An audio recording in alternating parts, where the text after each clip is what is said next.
Hello my dear friends and welcome to Fireside Mysteries. I'm Edward, your host. You may know me from Warm Pages.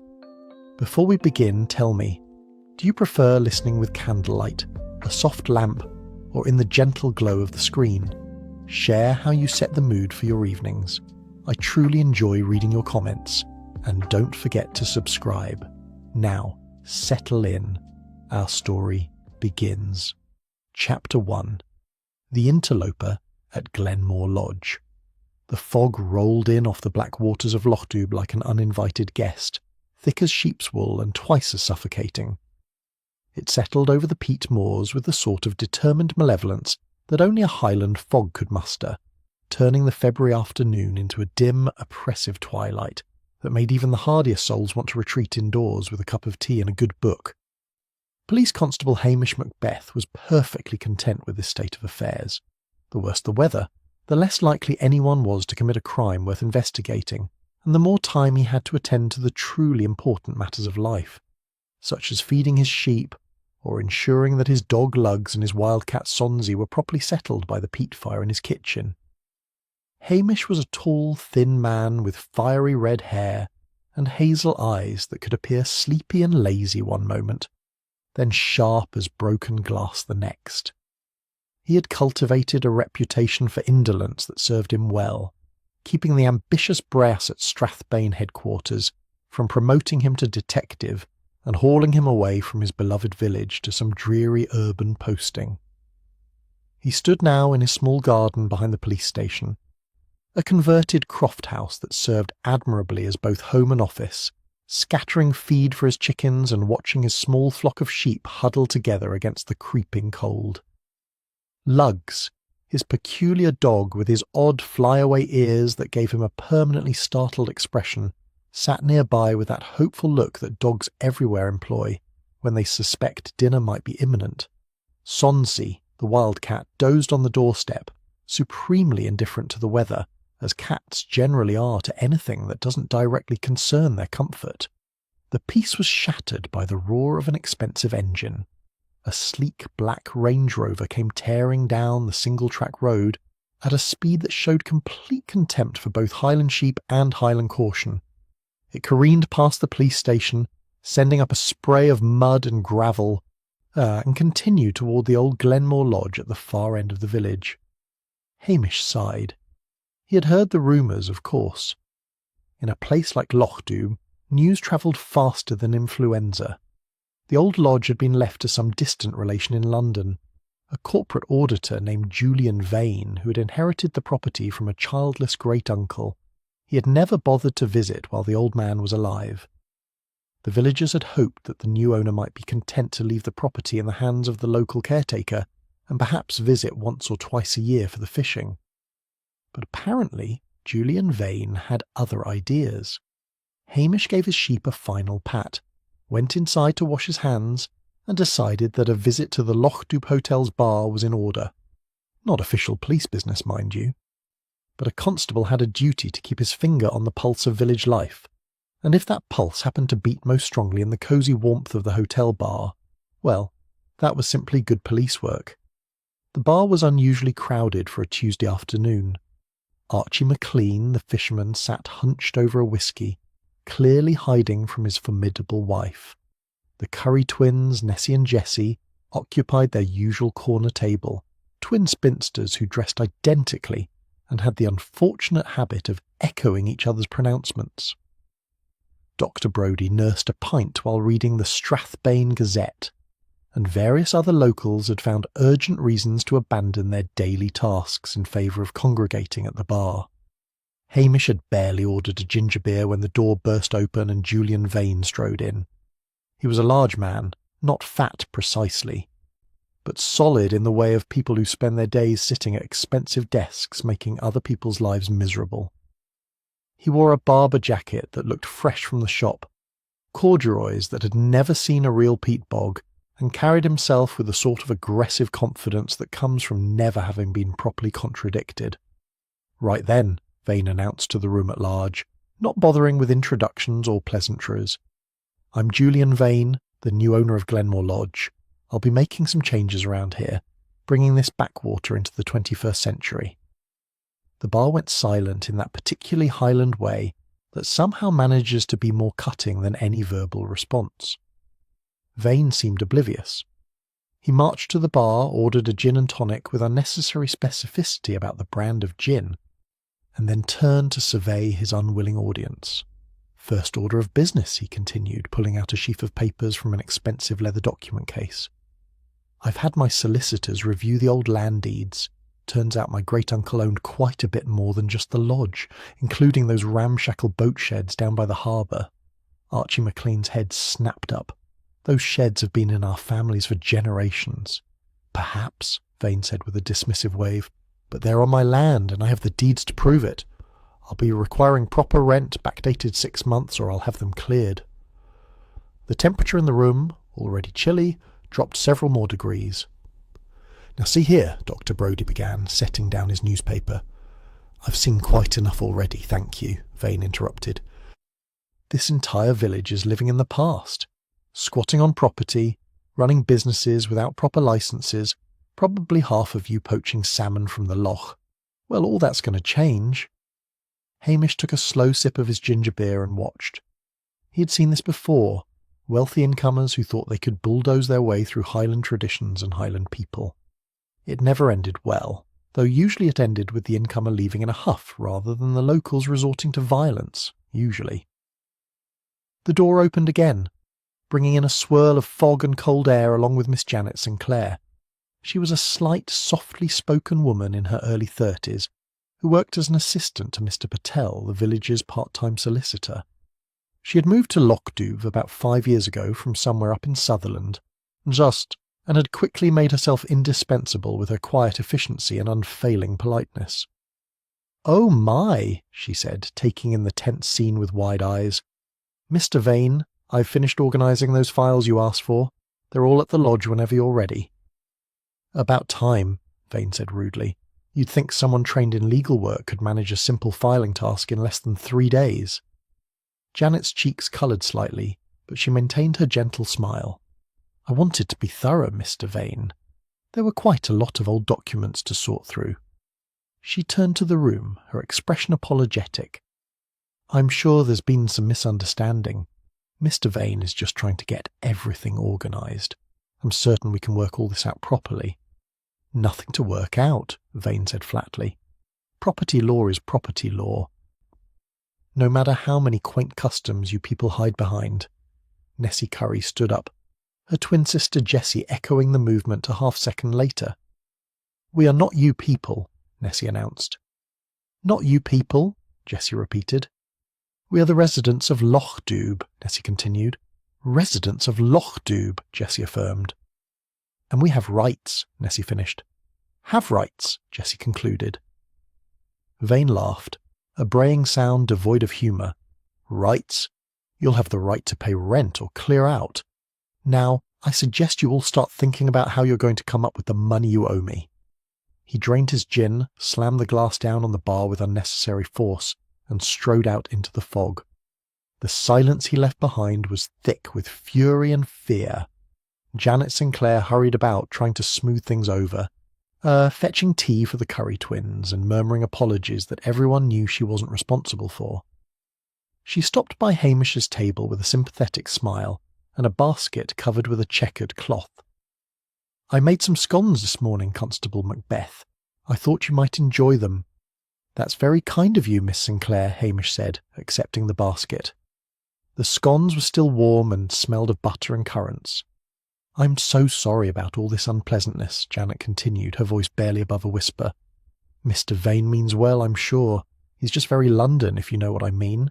Very direct." "Aye," Hamish said, though he thought that direct was a charitable interpretation of the man's behaviour. Though he might want to learn that Highland folk don't take kindly to being ordered about on their own land. "I'll try to talk to him," Janet promised. "Explain how things work here. I'm sure once he settles in, he'll be more reasonable." She gave him a sweet, hopeful smile and went to distribute more tea and sympathy to the other patrons. Hamish watched her go, then looked down at Lugs, who had been waiting patiently under the table in hopes of dropped food. "What do you think, boy?" Hamish murmured. Will our Mr. Vane learn to be reasonable? Luggs, in his canine wisdom, simply looked sceptical. As it turned out, Luggs was right to be doubtful. Julian Vane would have very little time to learn anything at all. Chapter 2. Death in the Locked Library. The morning dawned with that peculiar Highland brightness that follows a night of thick fog, the sky scrubbed clean and pale as porcelain. Hamish was contentedly frying bacon and eggs for his breakfast when the telephone rang with a sort of insistence that suggested something had gone badly wrong.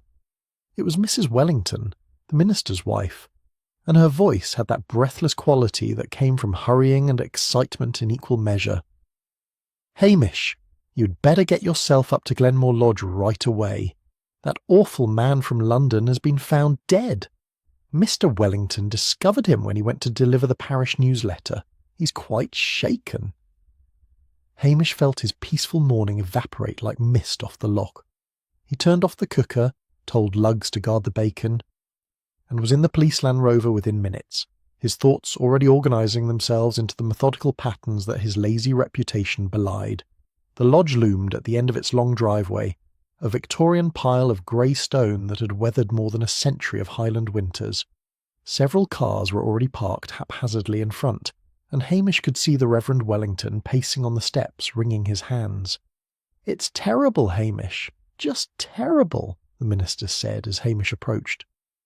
"I only came to leave the newsletter in the letterbox, but the front door was standing open, and when I called out there was no answer. I thought perhaps he'd gone for a walk and forgotten to close it properly, so I went in to secure it, and that's when I saw him." "Where is he?" Hamish asked. "In the library." The door was open, but oh, Hamish, I wish it hadn't been. Hamish entered the lodge, his feet echoing on the marble floor of the entrance hall. The library was at the end of a long corridor lined with mounted stag heads and faded portraits of stern-faced Victorians. The heavy oak door stood ajar, and Hamish could see why the minister had been so disturbed. Julian Vane lay on his back between two tall bookshelves, his skull crushed beneath a massive ironed book press that had clearly been part of a heritage display. The Victorian-era device used for flattening and preserving documents must have weighed close to 40 pounds. Blood had pooled beneath his head, soaking into an expensive Persian rug. Hamish pulled on the latex gloves he kept in his jacket pocket and carefully examined the scene without touching anything. The room was lined floor to ceiling with books, their leather spines creating a patchwork of dark colours. A large desk sat near the window, papers scattered across its surface. The iron press had been displayed on a wooden stand near the fireplace, but now it lay beside Vane's body, one corner dark with blood and hair. What caught Hamish's attention immediately was the door. It was fitted with an old-fashioned bolt on the inside, the sort of heavy brass mechanism that would have been original to the house. The bolt was drawn back now, but there were fresh scratches on the metal that suggested it had been recently engaged. He examined the windows. All were locked from the inside, their brass latches showing no signs of tampering. The room had only the one door, and if it had been bolted from within when Vane was killed, the puzzle of how the murderer had escaped was going to give the investigating team some headaches. Hamish was taking photographs with his phone when he heard the sound he'd been dreading. Heavy footsteps, laboured breathing, and a voice that could strip paint at 20 paces. Detective Chief Inspector Blair had arrived. Blair was fat, red-faced, and perpetually angry at a world that hadn't recognised his genius. He had a particular hatred for Hamish, whose quiet competence made Blair's own incompetence all the more glaring.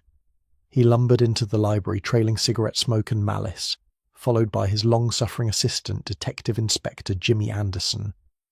"Well, well," Blair wheezed, "if it isn't our lazy village Bobby. I suppose you've already contaminated half the crime scene with your Highland bungling." "I've touched nothing, sir," Hamish said mildly. "Just taking some preliminary photographs for the record." "Give me that phone," Blair snapped. "This is a proper murder investigation, not some village hobby project. You can go back to chasing sheep or whatever it is you do all day." Jimmy Anderson caught Hamish's eye and gave a tiny shrug of sympathy. Jimmy was a decent sort, with sandy hair and a fondness for whiskey that Hamish occasionally exploited for information. They'd worked together before, and Jimmy knew better than to underestimate the Highland constable. "The room appears to have been locked from the inside," Hamish offered. "All the windows are secure."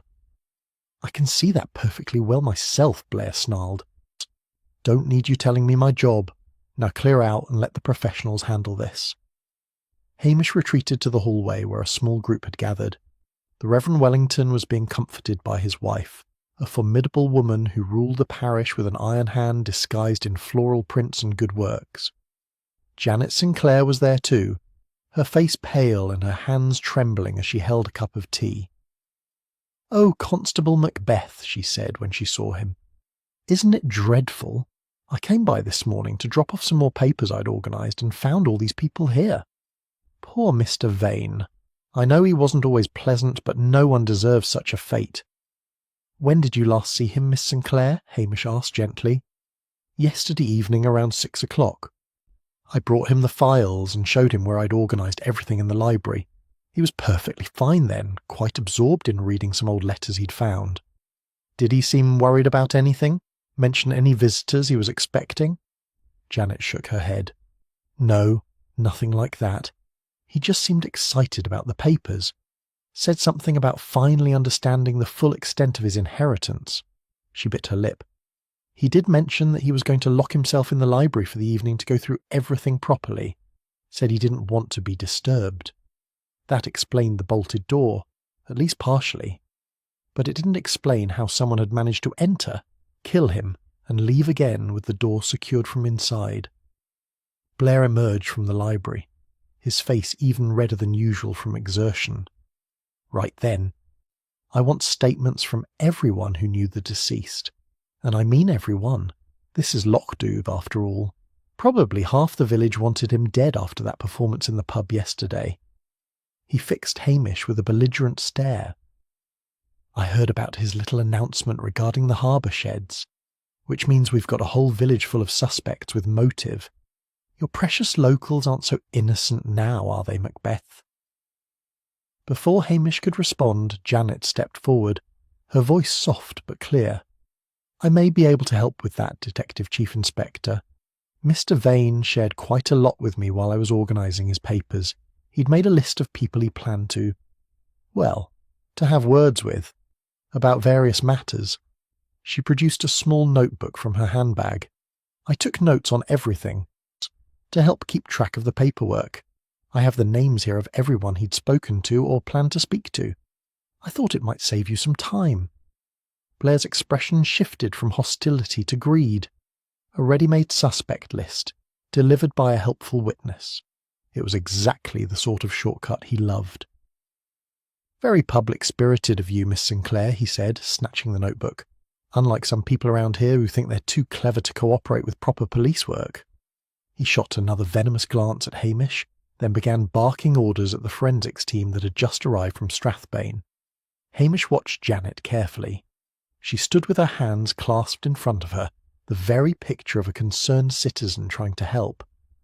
But there was something about the way she had produced that notebook so readily, as if she'd been waiting for exactly this moment to offer it. "That was very thorough of you, Miss Sinclair," Hamish observed, taking notes on Mr. Vane's conversations. "Oh, I always take notes," she said with a self-deprecating smile. "Force of habit from working in a solicitor's office. Better to write everything down than trust to memory." She pulled a thermos from her bag. "I've brought some coffee for the officers. The kettle at the lodge doesn't seem to be working properly, and I thought they might appreciate something hot. It's dreadfully cold in there." She bustled off to distribute coffee to the grateful Strathbane detectives, leaving Hamish standing in the hallway with a growing sense of unease he couldn't quite place. Jimmy Anderson sidled over, accepting a cup of coffee from Janet with a grateful smile before returning his attention to Hamish. "Locked room mystery," he said quietly. "Blair's going to have a fit trying to puzzle it out. He's already convinced it's got to be someone from the village. Probably that fishman who had the row with Vane." "Archie McLean wouldn't hurt a fly," Hamish said, "and he's clever enough not to do it in a way that creates an impossible puzzle." "Aye, well, you know Blair. He sees what he wants to see." Jimmy took a long drink of coffee. This is going to be a long day. At least Miss Sinclair there knows how to make a decent cup of coffee. Hamish looked back at the library door, his mind already working through the problem. A locked room, a crushed skull, and a village full of people who had reason to want Julian Vane gone. And somewhere in the middle of it all, a helpful young woman with a notebook and a thermos of coffee.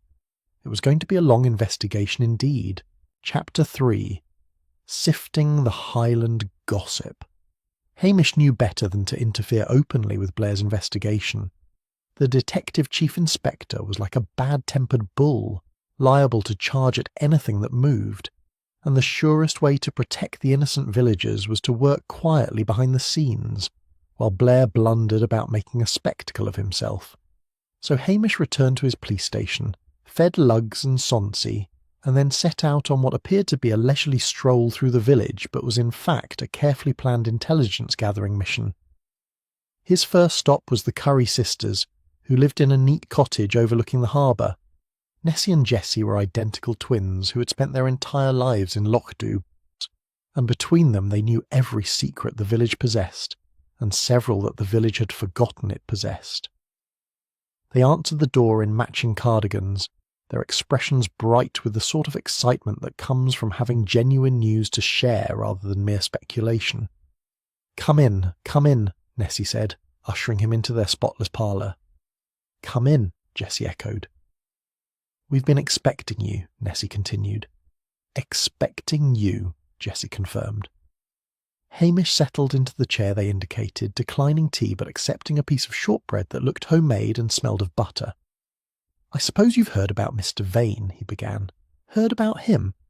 Nessie's eyes widened. We saw the police cars rushing past at dawn. At dawn, Jessie repeated. Terrible business, Nessie said, shaking her head. Though I can't say I'm surprised. Not surprised, Jessie agreed. Oh? Hamish kept his tone casual. Why's that? The sisters exchanged a look that suggested a wealth of information was about to be imparted. We saw him the day before yesterday, Nessie said, down by the harbour having a fearful argument with a young man. Young man? Jessie nodded. Could you describe him? Hamish asked. 30-ish, maybe younger, Nessie said thoughtfully. Well-dressed, but not London well-dressed like Mr. Vane. More Edinburgh. More Edinburgh, Jessie confirmed, as if this were an important distinction. They were shouting at each other by the boat sheds, Nessie continued. The young man was saying something about inheritance and family obligations. We couldn't hear all of it, mind you. But he was very agitated. Very agitated, Jessie agreed, waving his arms about. And Mr. Vane just laughed at him, Nessie said with obvious disapproval. Told him he should have thought of that before getting himself into debt. Then he walked off and left the poor young man standing there looking quite distressed. This was news. Hamish filed it away carefully. You didn't happen to catch the young man's name? Both sisters shook their heads in unison. But he's still in the village, Nessie offered. We saw him yesterday evening at the hotel, taking a room. Taking a room, Jessie confirmed. Hamish thanked them and continued his rounds. His next visit was to Angus MacDonald, who lived in a cottage so cluttered with what he called mystical artefacts, and what everyone else called junk that it was barely possible to navigate from the door to the sitting room. Angus claimed to have the second sight, a claim Hamish viewed with profound scepticism. But the old man was clever, observant, and had his finger on the pulse of village gossip in a way that often proved more useful than any amount of supernatural ability. I knew you'd be coming, Angus said, stroking his long white beard with theatrical solemnity. The spirits warned me that death had come to Glenmore Lodge. Did the spirits happen to mention who brought the death? Hamish asked dryly. Angus fixed him with rheumy eyes. The spirits speak in riddles, laddie. But I can tell you this without any mystical assistance. Julian Vane was a man who made enemies the way some folk make friends. Natural talent for it. Anyone in particular? Well, now there's Archie McLean for starters. Vane threatened to tell Archie's wife about the whiskey fund he keeps hidden in the boat shed. Poor Archie depends on that secret stash to maintain what little independence he has from that woman. Hamish already knew about Archie's predicament. The fisherman's wife was a notorious harridan who monitored every penny he earned and would have had a fit if she'd known about the modest fund he'd squirreled away for occasional drinks at the pub. Then there's Dr. Brodie, Angus continued, warming to his subject. Word is that Vane had discovered something about a medical mistake the doctor made years ago. Nothing serious, mind you, but the sort of thing that could cause trouble with the medical board if it came to light. How did you hear about that? Hamish asked. Angus tapped the side of his nose. I have my sources. Old Mrs. McGregor's nephew works at the hospital in Strathbane, and he mentioned that someone had been making inquiries about Dr. Brodie's records. Hamish stored this information away and prepared to leave, but Angus held up a gnarled hand. There's one more thing, Hamish. That nephew of Vane's, the one from Edinburgh. Callum, his name is. He arrived 2 days ago full of rage and desperation. Gambling debts, from what I hear. Thought his uncle might help him out. But Vane sent him packing. How do you know all this? The wolves have ears in a village this size, Angus said with a mysterious smile that didn't disguise the fact that he'd probably been eavesdropping at the hotel. Hamish's final visit of the morning was to Jimmy Anderson, whom he found taking a cigarette break behind the Lochdoub Hotel, looking harassed and weary. Blair's on the warpath, Jimmy said by way of greeting. He's convinced one of your villagers did it, and he's determined to make an arrest before the day is out. Has the autopsy been done yet? Hamish asked. Preliminary results just came through. Death was nearly instantaneous, caused by a single blow from that iron press. The pathologist says it would have taken considerable strength to lift it and bring it down with that much force, but not superhuman strength. Any reasonably fit adult could have managed it. What about the time of death? Between 6 and midnight last night. Can't narrow it down more than that, apparently. Jimmy took a long drag on his cigarette. The problem is the locked door. Blair's convinced the killer must have had a key, which means someone local who knew the layout of the house. Or, Hamish said thoughtfully, someone who knew about a way in and out that isn't immediately obvious. That house is over 100 years old. Could be all sorts of priest holes and hidden passages, Jimmy snorted. I suggested that to Blair. He told me to stop reading so many detective novels and focus on real police work. Hamish smiled. I don't suppose you could let me have a look at the official files, just a quick glance. You know I can't do that, Hamish. Well, Blair would have my head. Not even for a bottle of that single malt you like? The 20-year-old Macallan? Jimmy's resistance visibly wavered. Blair's gone back to Strathbane for a meeting with the superintendent. Won't be back until this evening. I'll be very quick, Hamish promised, and very discreet. 10 minutes later, Hamish was in Jimmy's hotel room, photographing the autopsy report and the initial crime scene findings with his phone. The photographs confirmed what he had already observed. The room had been thoroughly locked from the inside, and there were no obvious means of entry or exit except through the door. But there was one detail that caught his attention. The forensic report noted traces of old mortar and stone dust on the floor near the bookshelf on the eastern wall, inconsistent with the general cleanliness of the rest of the room. Hidden passage, Hamish thought. Had to be. He returned the files to Jimmy, produced the promised bottle of whiskey from his Land Rover, and headed back to the police station with his mind churning through possibilities.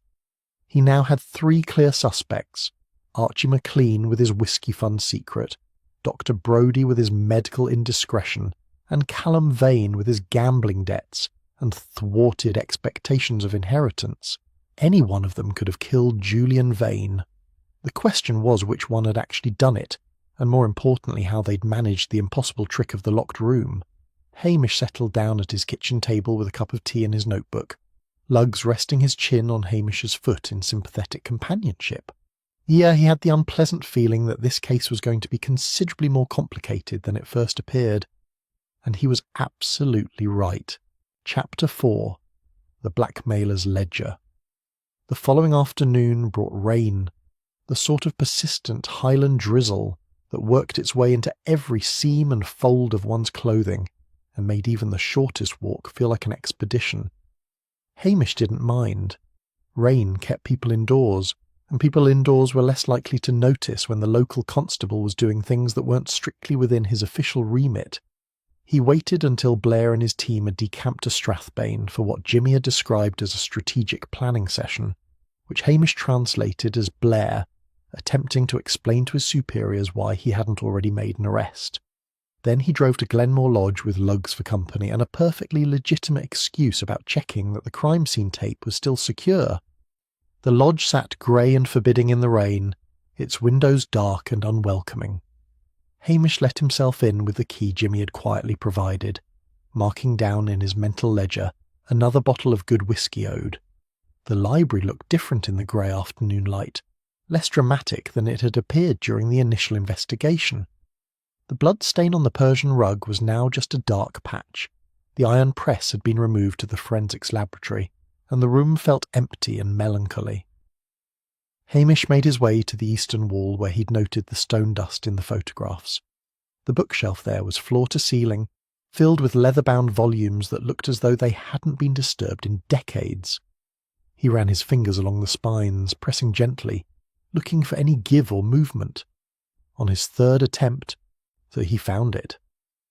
A copy of Sir Walter Scott's Waverley pushed inward slightly rather than pulling out. There was a soft click, and the entire section of shelving swung open on well-oiled hinges, revealing a narrow passageway beyond. "Well now," Hamish murmured. "That's interesting." He pulled out his torch and examined the passage. It was barely 3 feet wide, carved directly into the stone walls of the old house. The floor showed recent scuff marks in the accumulated dust, proof that someone had used this route within the last few days. Hamish followed the passage, lugs padding nervously behind him, until it emerged into what appeared to be a small storage room on the ground floor, its door opening onto a servants' corridor that led to the back entrance of the house. Anyone familiar with this passage could have entered the library. Killed Vane escaped through the hidden door and left the room appearing to be locked from the inside. But who had known about the passage? Vane himself might have discovered it, but that didn't help if he was the victim. The previous owner had been old and reclusive, unlikely to have shared such secrets, which left someone who had been in the house long before Julian Vane inherited it. Hamish returned to the library, making a mental note of the passage's location, and began a more thorough search of the room itself. The desk was still covered with papers that the forensics team had photographed but left in place. Hamish carefully examined them, finding mostly old land deeds and property documents, exactly the sort of thing one would expect someone to be reviewing after inheriting an estate. Then he noticed something odd. One section of the bookshelf had books that didn't quite match the others. Where most of the volumes were genuine antiques, dusty and undisturbed, a small section held newer books with fake antique spines, the sort of thing one could buy to make a home library look more impressive than it actually was. Hamish pulled out one of the false books and found exactly what he'd been looking for, a hidden safe built into the wall behind the fake spines. The safe door hung slightly ajar. Either Vane had forgotten to close it properly, or someone had opened it after his death. Hamish pulled it fully open and examined the contents. Inside was a leather-bound ledger, a stack of old photographs, and several bundles of documents tied with ribbon. Hamish carefully photographed everything before removing the ledger. What he found inside made his blood run cold. Julian Vane hadn't just inherited Glenmore Lodge. He'd inherited a weapon, and he'd been wielding it with cruel efficiency. The ledger was a meticulous record of blackmail, dating back weeks. Vane had clearly spent considerable time researching the villagers through old legal documents, court records, and property files, looking for anything that could be used to extract money or compliance. Archie McLean was there, with notes about his hidden whiskey fund, and how his wife could be encouraged to demand a divorce if certain information came to light. Dr. Brodie's entry detailed a patient who had died 20 years ago, under circumstances that might look questionable to modern medical authorities, even though the death had been ruled natural at the time. But there were others too, Mrs. and Wellington, the minister's wife, whose family had once been involved in a land dispute that had been quietly settled out of court. The Curry sisters, whose father had apparently been a smuggler during the war years. Even kindly Mr. Patel, the solicitor, whose grandfather had allegedly falsified some documents during the Highland clearances to protect local families. Vane had been systematically terrorising the entire village, threatening to expose old secrets and ancient indiscretions unless people signed over their properties for a fraction of their value. He'd been building himself a little empire, one piece of blackmail at a time. No wonder someone had killed him. Hamish was photographing the last page when he heard footsteps in the corridor. He quickly replaced the ledger in the safe, pushed it nearly closed as he had found it, and stepped out into the library proper just as Janet Sinclair appeared in the doorway. She started when she saw him, one hand flying to her chest in surprise. "Oh, Constable Macbeth, you gave me such a fright. I didn't realise anyone was here." "Just checking the crime scene," Hamish said easily, making sure everything's secure. "What brings you here, Miss Sinclair?" Janet held up a ring of keys. "Mr. Patel asked me to collect some documents from Mr. Vane's desk, legal papers that need to be filed with the court regarding the estate. He gave me the house keys and said it would be all right since the police had finished their initial investigation." She moved toward the desk, then paused, looking at the open bookshelf passage. "Oh my goodness, is that a secret door? Oh, how extraordinary." "You didn't know about it?" Hamish watched her carefully. "I had no idea. How perfectly Gothic." She peered into the dark passage with what appeared to be genuine curiosity. "Do you think that's how the killer got in and out?" "Possibly," Hamish said. "Did Mr. Vane ever mention finding anything unusual in the house? Hidden rooms, passages, that sort of thing?" Janet shook her head. "No. He was mostly interested in the documents. He spent hours going through all the old papers in the archives. I helped him organise them by date and type." She smiled sadly. "He was quite obsessive about it, actually. Said he wanted to understand every detail of his inheritance." "I'm sure he did," Hamish murmured. Janet gathered the papers from the desk, chatting pleasantly about the weather and how dreadful the whole situation was for the village. She seemed genuinely distressed about Vane's death, despite how unpleasant the man had been. As she was leaving, she paused at the door. "Oh, Constable, I nearly forgot. I brought some soup over to your station earlier, but you weren't in. I left it on the doorstep with a note. It's cocker-leaky, and I thought you might appreciate a hot meal with this awful weather." "That's very kind of you, Miss Sinclair." "Not at all. It's the least I can do. Everyone in the village is so worried about DCI Blair arresting the wrong person. We all feel so much better knowing you're keeping an eye on things." She gave him a sweet smile and disappeared down the corridor, leaving Hamish standing in the library with a growing sense of unease. Janet Sinclair was helpful, thoughtful, and seemed genuinely concerned about everyone's welfare. She made soup, brought coffee, organised papers, and never had an unkind word to say about anyone. So why did Hamish's instincts keep whispering that something about her didn't quite add up? He locked up the lodge and drove back to the police station through the rain, his mind worrying at the problem like lugs with a bone. He found the soup on his doorstep as promised, still warm in its covered pot, with a cheerful note wishing him well. Hamish fed Lugs and Sonsy, then sat down with the soup and his notebook, reviewing everything he knew. The blackmail ledger changed everything. Vane hadn't just been an unpleasant incomer, he'd been a genuine threat to the entire village, which meant the suspect pool was even wider than he had thought. And somewhere in that pool someone was very clever, very dangerous, and very good at appearing innocent. Chapter 5. Expanding the suspect pool. The next morning brought news that Hamish had been half expecting and wholly dreading. DCI Blair had made an arrest. Archie McLean sat in the interview room at Strathbane Police Headquarters, looking smaller and more defeated than Hamish had ever seen him. The fisherman's weather-beaten face was pale, his hands shaking slightly as he twisted his cap between his fingers. "They found my boots," Archie said miserably, when Hamish was allowed a brief visit. "The Wellingtons I keep at the boat shed.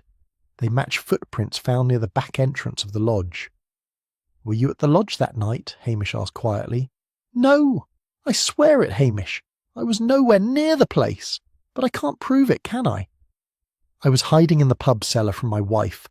and I can't very well tell Blair that without admitting where I was and why. Hamish knew the truth of it. Archie's wife was a formidable woman who ruled their household with an iron fist, and would have been furious to discover her husband had slipped away for an evening's peace. The fishman had developed the habit of hiding in the pub's cellar with a bottle of whisky whenever life became too much, and no one had thought to mention this to the police. "I'll sort this out," Hamish promised. "Just sit tight and don't let Blair bully you into confessing to something you didn't do." Back in Lochdoub, Hamish began working methodically through the expanded suspect list. If the blackmail ledger was accurate, half the village had motive to want Julian Vane dead. But motive alone didn't make someone a killer, and Hamish needed evidence. His first stop was Dr. Brodie's surgery, a neat stone building on the high street. The doctor was with a patient, so Hamish waited in the small reception area, leafing through ancient copies of National Geographic, and trying not to think about all the germs lurking on their pages. When Dr. Brodie finally appeared, he looked harassed and tired, the lines around his eyes deeper than Hamish remembered. "Hamish," he said, without preamble, "I suppose you've come about Julian Vane." "I need to ask you about the night he died," Hamish said. "Where were you between 6 and midnight?" Dr. Brodie sighed heavily, and led Hamish into his private office. "I was playing cards at the manse with Reverend Wellington and 2 other gentlemen from the parish council. We started at 7 and finished just after midnight. The minister can vouch for me, as can the others." "And you didn't leave at all during that time?" "Not once. We were in the middle of a particularly competitive game of whist, and Mrs. Wellington was plying us with tea and biscuits every hour. I doubt I could have slipped away even if I'd wanted to." Hamish made notes, knowing he could easily verify the alibi. "Did Vane approach you about anything? Any threats or demands?" The doctor's face darkened. "He tried. Claimed he'd found evidence of a medical mistake I'd made years ago. Said he'd report me to the board unless I signed over the lease on this building. He gestured around his surgery. Absolute nonsense, of course. The case he was referring to was thoroughly investigated at the time, and I was completely cleared. But he seemed to think the threat alone would be enough to frighten me." "What did you tell him?" "I told him to do his worst," Dr. Brodie said firmly. "I've been practicing medicine in this village for 30 years with a spotless record. I wasn't about to let some London shark intimidate me with ancient history." Hamish believed him. Dr. Brodie had the sort of solid, unshakable integrity that didn't crack under pressure. His next interview was with Callum Vane, whom he found at the Lochdoub Hotel, nursing what appeared to be a severe hangover in the residents' lounge. Callum was in his early 30s, with the kind of good looks that were beginning to blur around the edges from too much drink and too little sleep. He looked up at Hamish with bloodshot eyes. "If you're here to ask if I killed my uncle, the answer is no," he said flatly, "though God knows I had reason enough."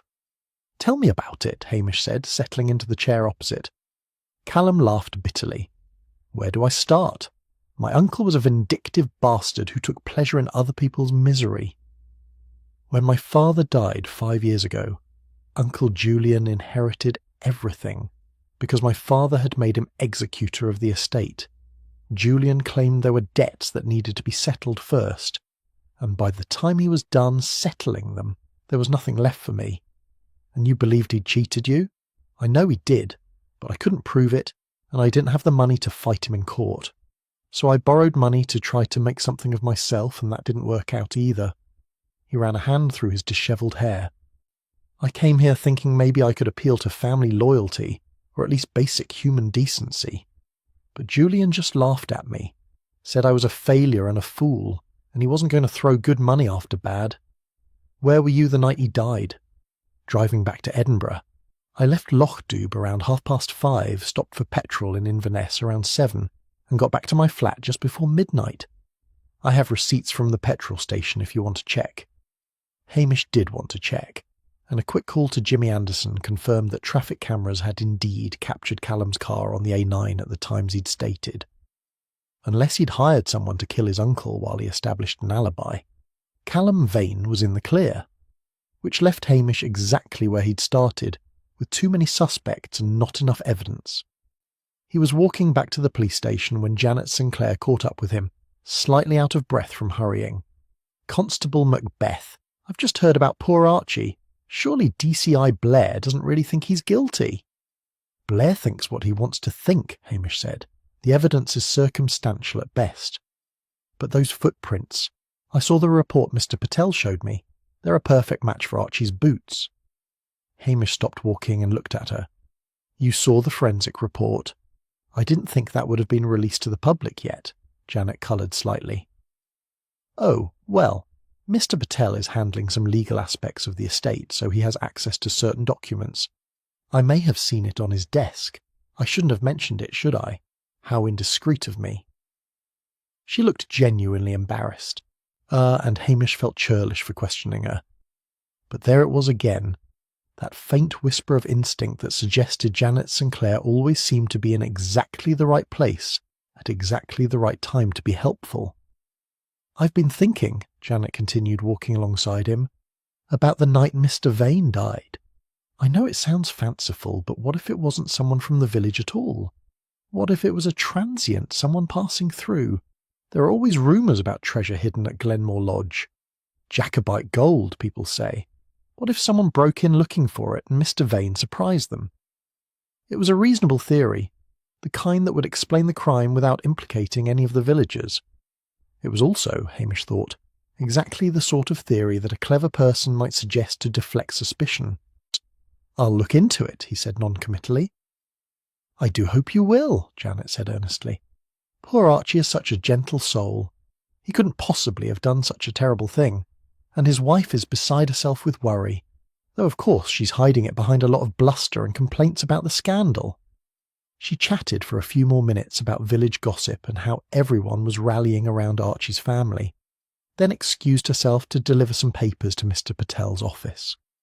Hamish watched her go, her slight figure disappearing around the corner, and made a decision. It was time to stop looking at the obvious suspects and start looking more carefully at the people who didn't seem suspicious at all, starting with the helpful, thoughtful, unfailingly polite Miss Janet Sinclair. Chapter 6. False Trails and Poached Fish. Hamish spent the next day trying to find a way to prove Archie's innocence without exposing the poor man's habit of hiding in pub cellars. It was the sort of delicate social problem that required more diplomacy than detective work, and Hamish was pondering various approaches when an entirely different problem presented itself. At 10:30 that evening, as he was preparing to turn in for the night with Lugs already snoring by the fire and Sonsi curled up in her favourite chair, Hamish spotted a figure moving stealthily through the grounds of Glenmore Lodge. He grabbed his torch and his wax jacket and set out across the moors, following the distant bobbing light. The night was clear and cold, with a moon bright enough to cast shadows, and Hamish moved quietly through the heather, years of experience making him nearly as silent as the wildcats that prowled these hills. The figure was heading toward the small copse of trees behind the lodge, carrying what appeared to be a heavy sack. Hamish's pulse quickened. Was this the killer returning to the scene, or someone looking for evidence they'd left behind? He crept closer, positioned himself behind a large oak tree and switched on his torch.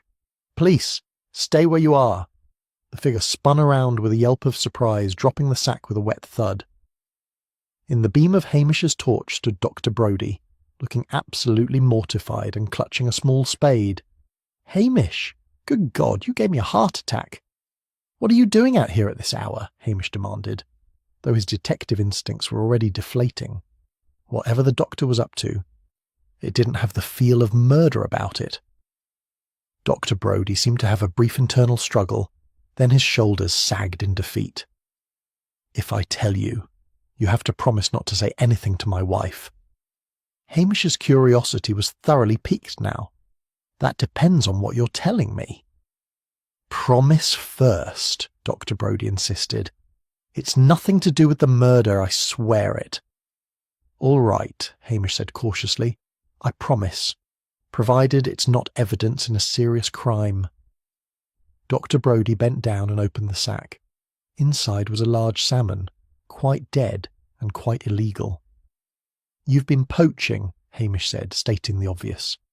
"It's not what you think," Dr. Brodie said quickly. Well, it is exactly what you think, but there are extenuating circumstances. My wife has been on at me for weeks about not providing properly for the household, going on about how Dr. Fraser down in Brakey shot a stag last month and his wife has been serving venison at dinner parties. So I thought I'd catch a nice salmon to shut her up, and I may have done it in the Laird's stretch of the river without precisely asking permission first. And the blood on the sack, Hamish asked, though he was already fairly certain of the answer. From cleaning the fish. I gutted it down by the river and was going to bury the remains out here where my wife wouldn't find them and start asking awkward questions about where I'd been. It was exactly the sort of ridiculous situation that could only happen in the Highlands, or where a respected physician would rather commit a minor poaching offence than endure his wife's complaints about his lack of outdoor sporting prowess. Hamish sighed. You realise I should be arresting you? You promised! Dr. Brodie looked genuinely alarmed. I said I wouldn't tell your wife, and I won't. But Dr. Brodie, if Blair finds out about this, he'll use it to strengthen his case that you had something to hide. It'll look suspicious. I know, but Hamish, you have to understand, my wife would be absolutely furious if she knew I'd been sneaking about poaching salmon like some common criminal. She'd never let me hear the end of it. Hamish thought about Blair, who would gleefully twist this innocent bit of poaching into evidence of a guilty conscience. He thought about the delicate social balance of village life, so where a man's reputation could be destroyed by such revelations. And he thought about Highland tradition, which had never quite accepted that the Laird owned all the fish in the river any more than he owned all the air. Bury your fish, he said finally, and next time you fancy a bit of salmon, ask permission first, or at least be more careful about not getting caught. Dr. Brodie's relief was palpable. Thank you, Hamish. I knew you'd understand. You're a good man. I'm a soft-headed fool, Hamish corrected. Now get on with it before someone else comes along. He watched as the doctor hastily buried the fish remains, replaced the turf, and scurried off into the night like a guilty schoolboy. Then Hamish made his way back to the police station, shaking his head at the absurdity of it all. The incident did confirm one thing, although Dr. Brodie was definitely not the killer.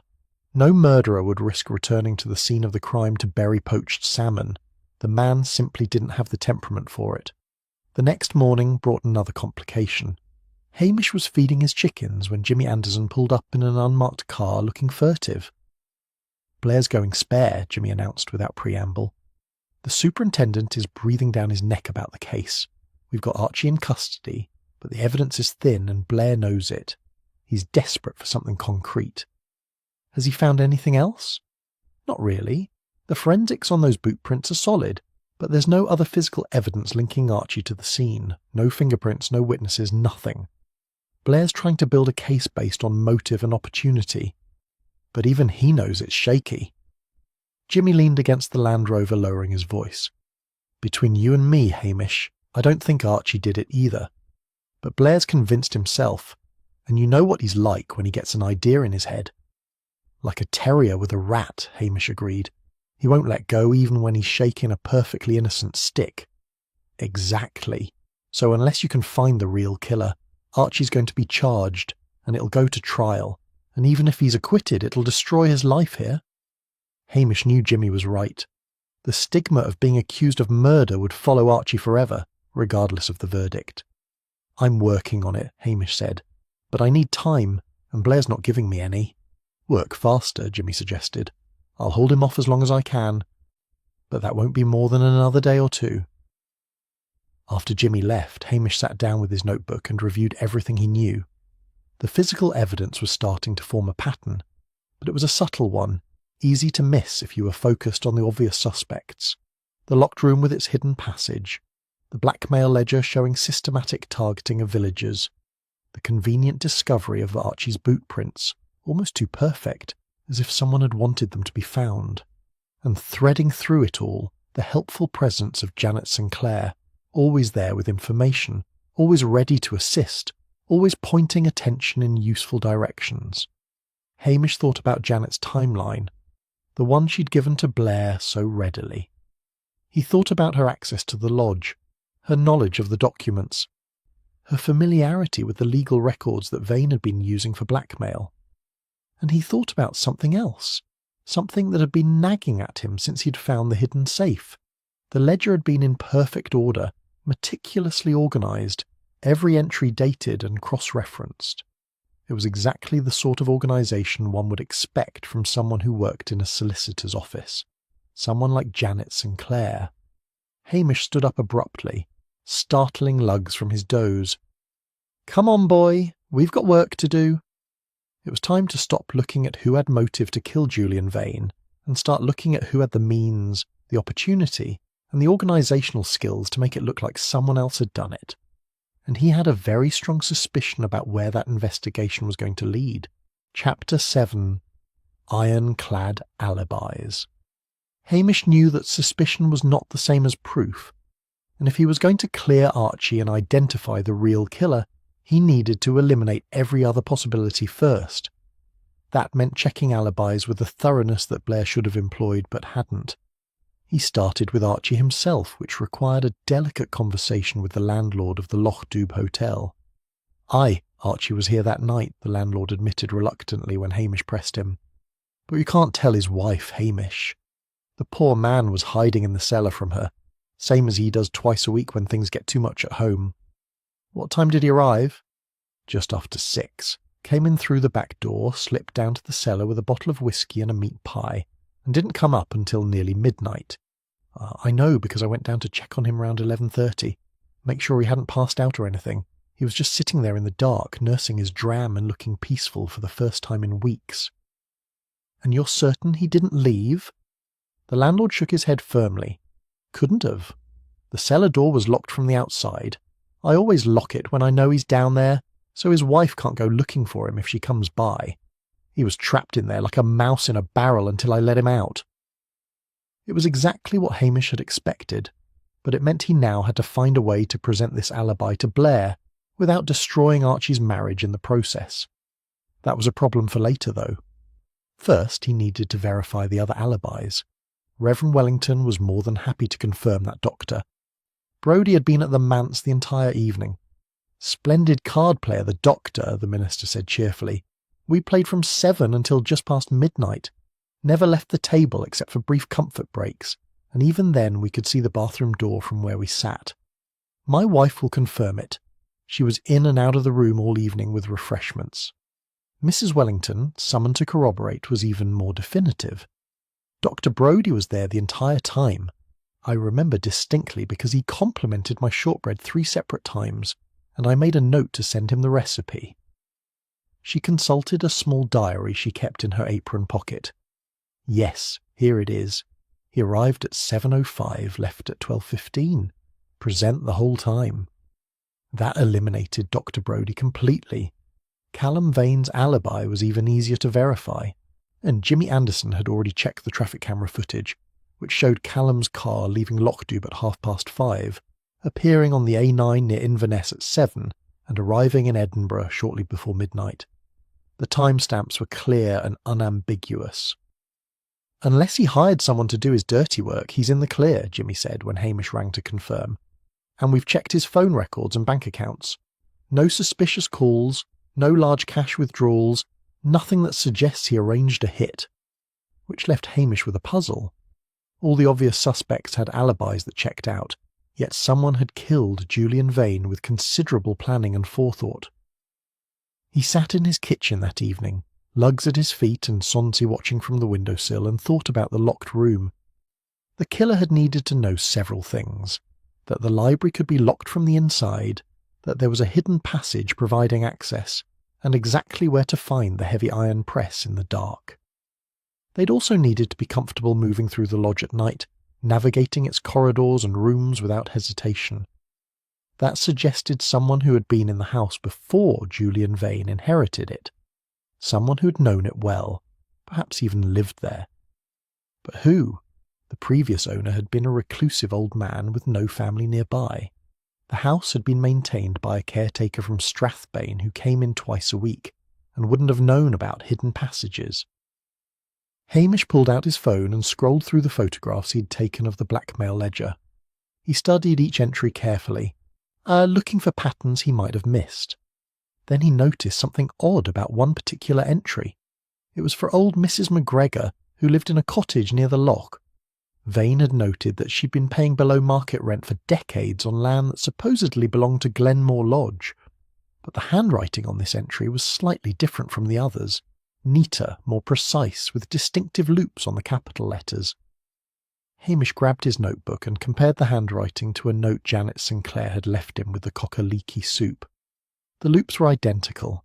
Janet had helped create the ledger, or at the very least she'd made entries in it, which meant she'd known about Vane's blackmail scheme from the beginning. She hadn't just been an innocent assistant organising papers. She'd been actively involved in cataloguing the village's secrets. The question was why? What did Janet have to gain from helping Julian Vane terrorise the people she'd lived among for 5 years? Hamish thought back to their various conversations. Janet had always been eager to help, quick to provide information, ready with suggestions about the investigation. She'd steered Blair toward the obvious suspects, brought coffee and sympathy to the detectives, and generally made herself indispensable to the investigation, almost as if she'd been managing it. The thought struck Hamish with sudden clarity. Janet hadn't just been helpful, she'd been controlling the flow of information. She'd provided Blair with the list of suspects, delivered the timeline of events, found the threatening note supposedly written by Archie. Found, or created. Hamish stood up abruptly, startling both animals. "I need to have another look at that note," he said loud. The next morning he drove to Strathbane on the pretext of checking on Archie. Blair was out, thankfully, and Jimmy Anderson was persuaded with minimal effort to let Hamish see the evidence files. The threatening note was there, in a clear plastic evidence bag. It was written in block capitals on plain paper. "Stay away from the harbour sheds or you'll regret it." Hamish studied it carefully under the fluorescent lights of the evidence room. The paper was ordinary enough, available in any shop, but there was something about the ink that caught his attention. It had a slightly brownish tinge, the kind that came from an old fountain pen rather than a modern ballpoint. Who still used fountain pens? And Hamish could think of only a handful of people in Lochdoub. Mr. Patel, the solicitor, was one, the Reverend Wellington was another, and Janet Sinclair, who prided herself on maintaining traditional office practices.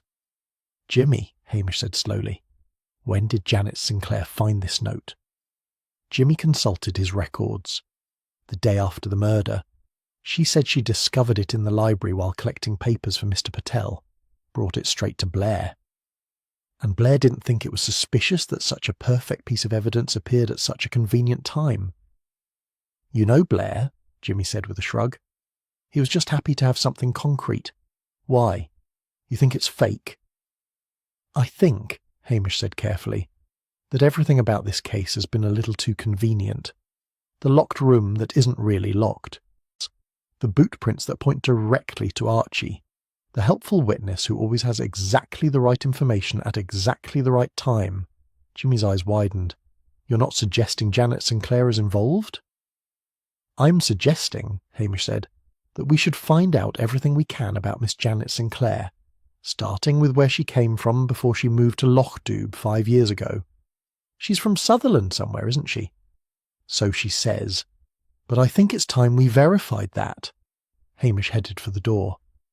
"And Jimmy, don't mention this to Blair. Not yet. Not until I'm certain. Because if Hamish was right, Janet Sinclair wasn't just involved in the murder. She was the architect of it, and she'd been planning it for a very long time.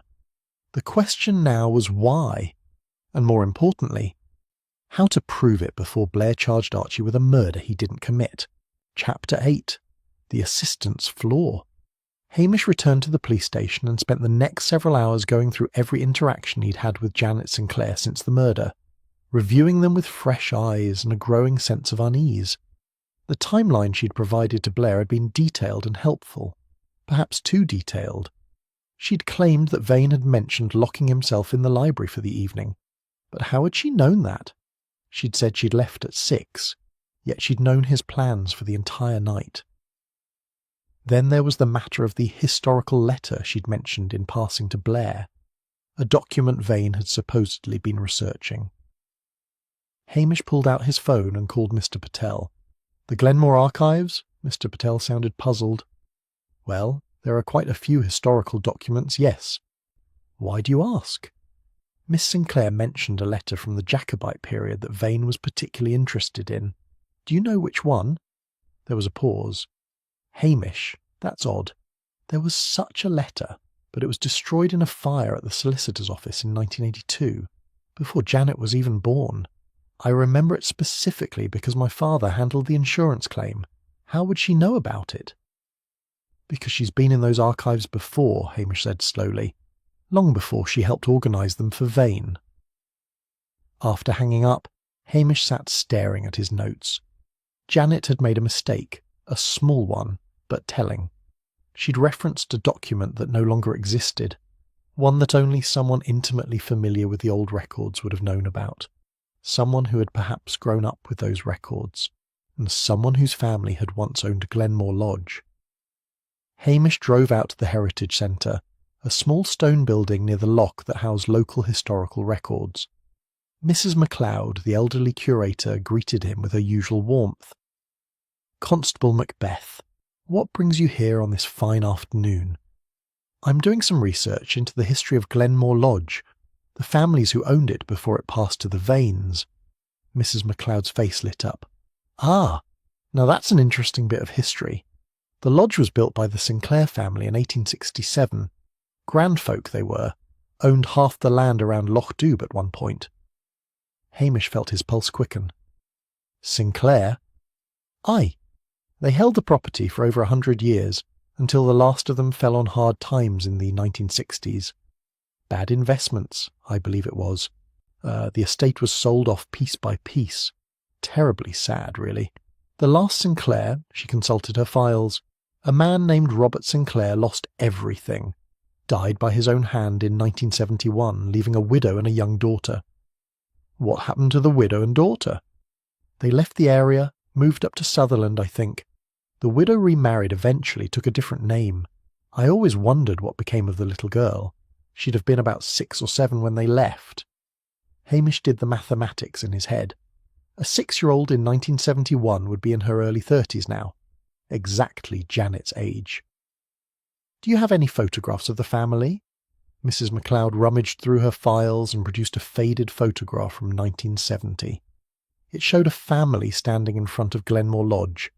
A proud-looking man, a gentle woman, and a small girl with serious eyes. Hamish studied the photograph carefully. The child's features were hard to make out in the old picture, but there was something about the tilt of her head, the set of her shoulders that was achingly familiar. May I borrow this? He asked. Back at the station, Hamish compared the old photograph to his mental image of Janet Sinclair. The resemblance was there if you knew to look for it, disguised by 30 years and a carefully cultivated air of helpful innocence. But it was the discovery he made next that confirmed his suspicions. He returned to Glenmore Lodge one more time, this time focusing on the library itself. He examined the hidden passage again, running his hands along the stone walls with his torch.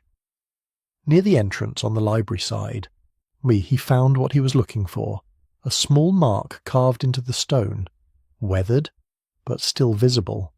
The initials JS, and below them, in a child's careful hand, the words, "My secret place." Janet had known about the passage because she'd discovered it as a child exploring her family home. She'd carved her initials here decades ago, never imagining she'd one day use this same passage to commit murder. Hamish photographed the carving, then turned his attention to the murder weapon itself, or rather, the space where it had stood. He examined the wooden stand that had held the iron press. There were marks on it, fresh scratches in the wood that suggested the press had been lifted and replaced several times recently. Someone had been practicing. Finally, he returned to the hidden safe and examined the archival materials again.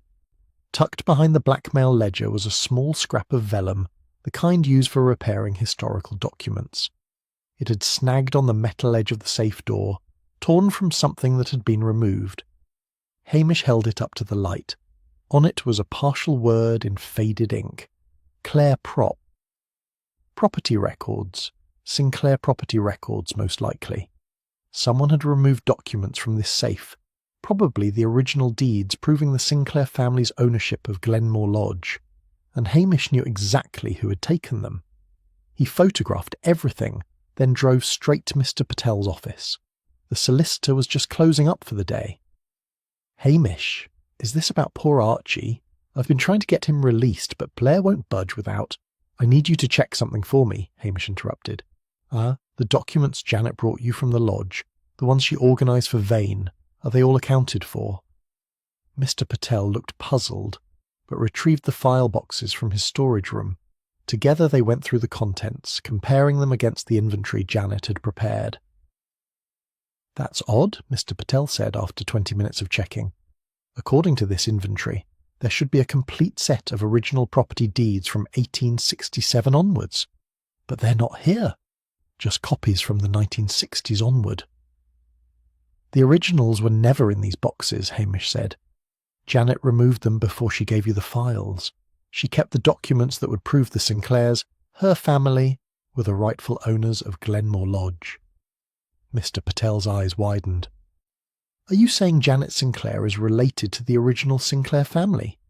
"I'm saying Janet Sinclair is the granddaughter of Robert Sinclair, the man who lost everything to Julian Vane's father in a crooked business deal. She came back to Loughdoob, took a job in your office and waited. When Vane inherited the lodge, she saw her chance for revenge. But surely she could have challenged the inheritance legally if she had proof. Not if the property was obtained through fraud that happened 50 years ago and all the principals are dead," Hamish said. "No, Janet wanted more than legal satisfaction. She wanted justice. Her own kind of justice." He looked at the boxes of carefully organised documents, all sorted and labelled in Janet's precise handwriting. She helped Vane create that blackmail ledger, probably hoping to turn him into such a monster that his death would seem justified. She planted evidence pointing to Archie. She controlled the flow of information to Blair, and through it all she was the helpful, sweet-natured assistant who brought soup and sympathy to everyone. "Good Lord," Mr. Patel breathed. "What are you going to do?" "I'm going to prove it," Hamish said, "and then I'm going to make sure Archie McLean goes home to his wife. Even if it meant confronting the most dangerous kind of killer, the one who believed absolutely that they were in the right." Chapter 9. Sins of the Past. Hamish spent the next day quietly gathering the final pieces of evidence he needed. He drove to the county records office in Inverness and traced Janet's history through marriage certificates and birth records. Janet Margaret Sinclair, born 1965 to Robert and Catherine Sinclair, of Glenmore Lodge, Loughdoob. After her father's death, her mother had remarried a man named Morrison and moved to Sutherland, where young Janet had grown up as Janet Morrison, her connection to the Sinclair family buried under her stepfather's name. She'd studied law at university, worked in Edinburgh for several years, and then, 5 years ago, had quietly returned to Loughdoob under her birth name, taking a modest position in Mr. Patel's office, waiting, planning. That evening, Hamish found Janet at the Heritage Centre, of all places. She was sitting alone among the dusty archives, surrounded by boxes of old documents, a single lamp casting a pool of light over her work. "Hello, Constable Macbeth," she said, without looking up. She didn't sound surprised to see him. "I wondered when you'd figure it out." Hamish closed the door behind him and took a seat across from her. "How long have you been planning this?" Janet set down the document she'd been reading. A property deed from 1867, he noticed. "Planning to kill him? Only a few months? Planning to come back and reclaim what was mine? Most of my adult life?" Her voice was calm, almost conversational, but there was steel beneath the soft Highland accent. "Your grandfather lost the estate in a business deal with Julian Vane's father," Hamish said. "A fraudulent one." "I'm guessing." "Not fraudulent in any way a court would recognise," Janet said bitterly. "Just immoral. My grandfather was a trusting man. An honourable man. He believed in handshake deals and gentlemen's agreements. Edmund Vane was neither a gentleman nor honourable. He created a business partnership, convinced my grandfather to invest everything, then manipulated the books to make it look like my grandfather had embezzled from their joint accounts." She pulled out a yellowed newspaper clipping and slid it across the table. The headline read, "Local landowner accused of fraud." My grandfather was ruined overnight, his reputation destroyed, his property seized to pay back money he'd never actually taken. Edmund Vane bought Glenmore Lodge at auction for a fraction of its worth. My grandfather hung himself in the old stable 2 months later. Hamish read the clipping, seeing the tragedy laid out in faded newsprint. You were just a child, 6 years old enough to remember this house, remember being happy here, old enough to understand when my mother cried herself to sleep every night, old enough to hear the whispers when people thought I wasn't listening, how we'd gone from landowners to charity cases, how my father had been a thief and a coward. But he wasn't. No, he was neither. He was just a good man destroyed by a bad one. Janet's hands clenched on the table. My mother remarried, tried to give me a new life, a new name, but I never forgot. I spent years researching, learning the law, trying to find a way to prove what Edmund Vane had done. But all the principles were dead. All the original documents lost or destroyed. There was no legal recourse. So you came back to Lockdube. I came home, Janet corrected. Took back my real name, got a position that would give me access to legal records. I thought perhaps I could find something, some proof that would let me challenge the Vaners' ownership. And then Julian Vane inherited, and I realised something. What? That he was just like his father, cruel, greedy, with the same gift for finding people's weaknesses and exploiting them. She met Hamish's eyes directly. When he asked me to help organise the archives, I saw my chance. I showed him how to access the old property records, how to trace the village's histories. I helped him create that ledger of blackmail. You made him into a monster. I revealed the monster he already was, Janet said sharply. Every word in that ledger, every threat, that was all him. I just provided the research. I thought if I helped him destroy himself, if he became hated enough, visible enough in his cruelty, then perhaps when his villainy was exposed, when the truth about how his father stole this estate came out, people would understand. They'd see it was justice. But that's not what happened, Janet laughed, a sound without humour. No, because I discovered something while researching those old deeds. Julian Vane's inheritance wasn't legitimate at all. His father had forged the final documents transferring ownership. Julian knew it too. That's what he was researching in the library that night. He'd found the proof that he'd stolen my family's property through fraud, and he was going to use it against you. He thought it was hilarious, Janet said, her voice shaking with suppressed rage. He called me into the library that evening, showed me the documents, and laughed. Said he'd been watching me, knew exactly who I was from the moment I'd started working for Mr. Patel. He'd been playing with me, letting me help him terrorise the village, all while knowing I was the rightful heir to everything he had stolen. She stood up and walked to the window, her reflection ghost-like in the dark glass. He said he was going to expose me, tell everyone that I'd helped him blackmail them, that I'd been complicit in his schemes. He'd destroy my reputation just like his father destroyed my grandfather's. And then he'd burn the documents proving his fraud, and I'd have nothing. So you killed him. I went to the library that night through the passage I'd played in as a child, Janet said quietly. I brought the iron press down on his skull while he sat there gloating over those papers. I took the documents proving my claim to Glenmore Lodge, and then I left, locking the door behind me to create your impossible puzzle. She turned to face Hamish. I planted Archie's boots near the entrance. I created that threatening note. I fed Blair suspects and evidence, keeping him focused on everyone except me. And it worked beautifully, didn't it?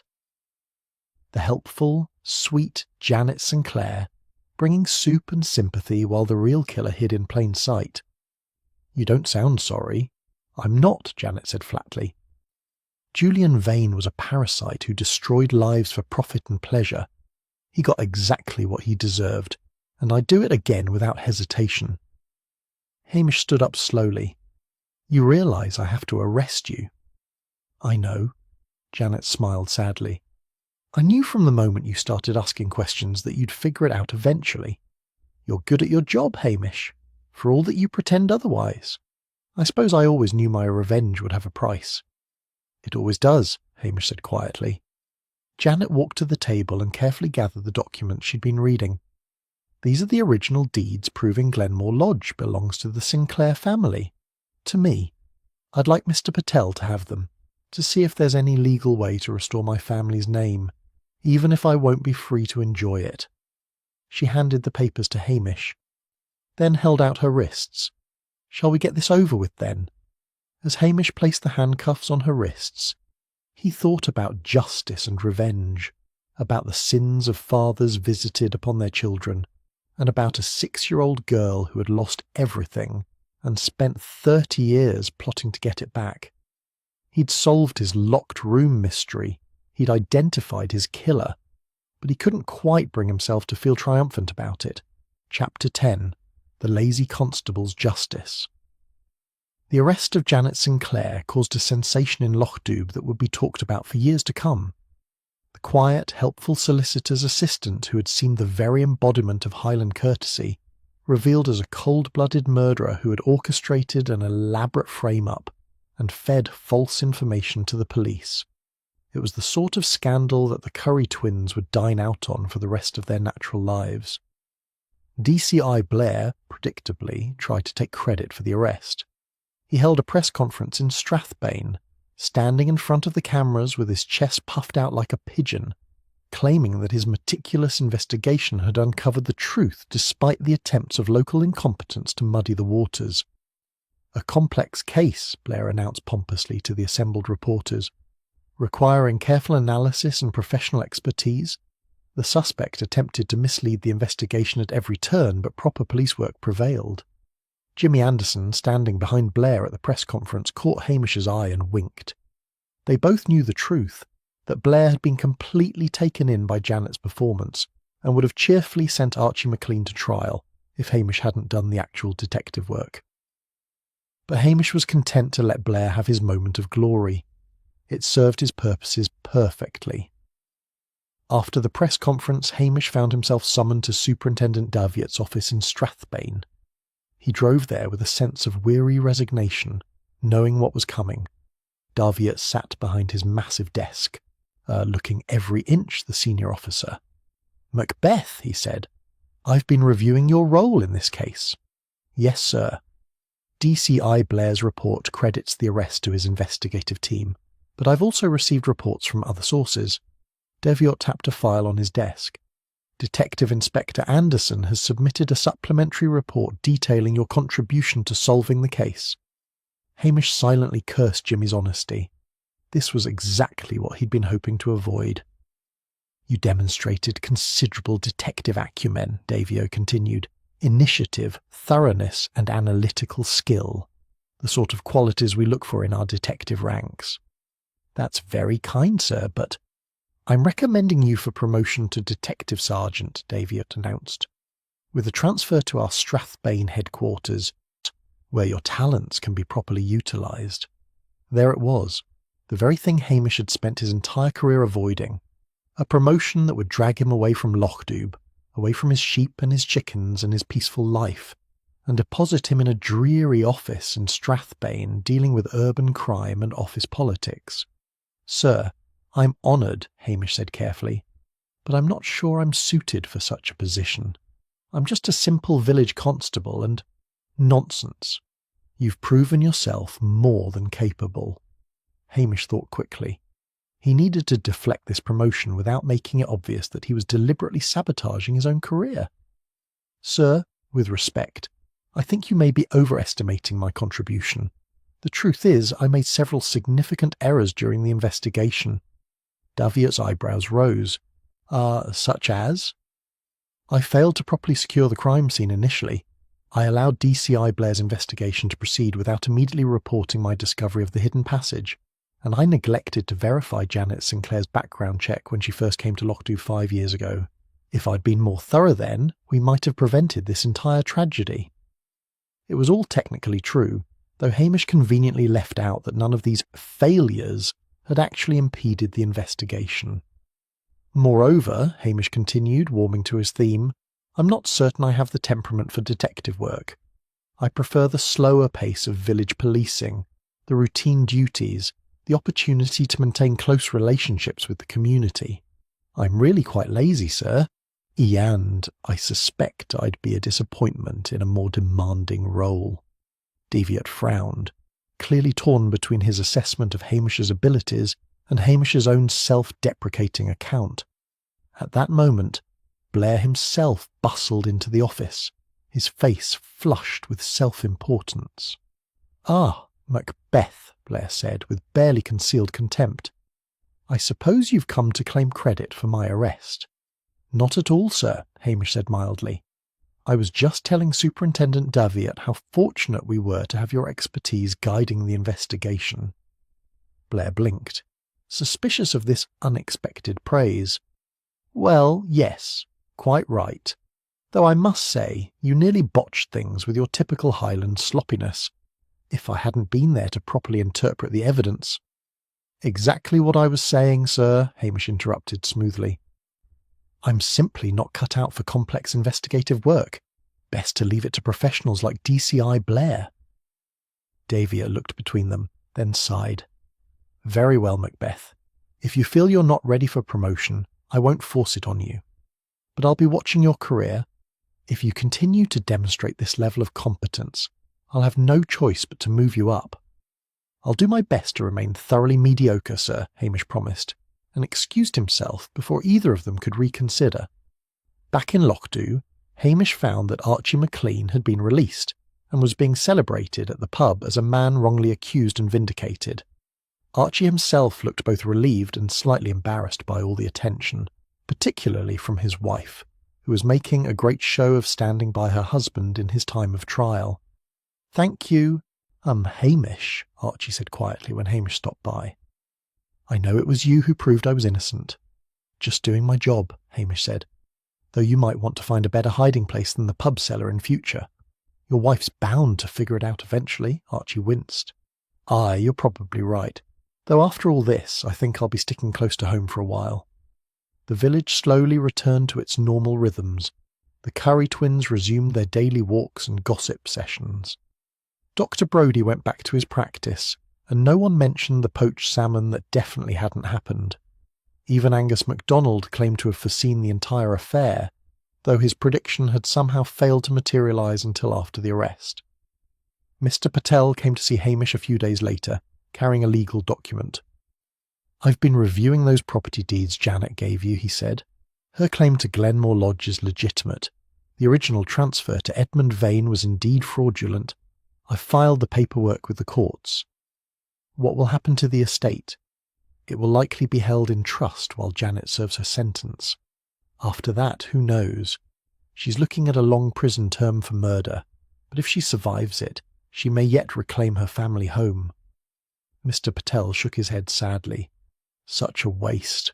If she'd only pursued this legally from the beginning. "She wanted revenge more than justice," Hamish said. "That's always a dangerous path to walk." That evening Hamish sat in his kitchen with Lugs at his feet and Sonsi purring on the windowsill. He'd successfully solved a murder, cleared an innocent man, and avoided an unwanted promotion. All in a week's work. The black waters of Lochdew lapped peacefully at the shore outside. Somewhere in the village sheep were settling down for the night. The wind carried the scent of peat smoke and heather across the moors. Hamish broke off a piece of shortbread and shared it with Lugs, who accepted it with his usual enthusiasm. Sonsi opened one eye, deemed the offering beneath her dignity, and went back to sleep. "Well, boy," Hamish said to the dog, "another case closed, another promotion avoided, and life can go back to normal." Lugs wagged his tail in agreement. Outside, the Highland night settled over Lochdew like a blessing. The village was safe again, its delicate balance restored, its secrets and scandals tucked away for another day. And Police Constable Hamish Macbeth, a tall and thin with hazel eyes and a well-earned reputation for laziness, was exactly where he wanted to be, home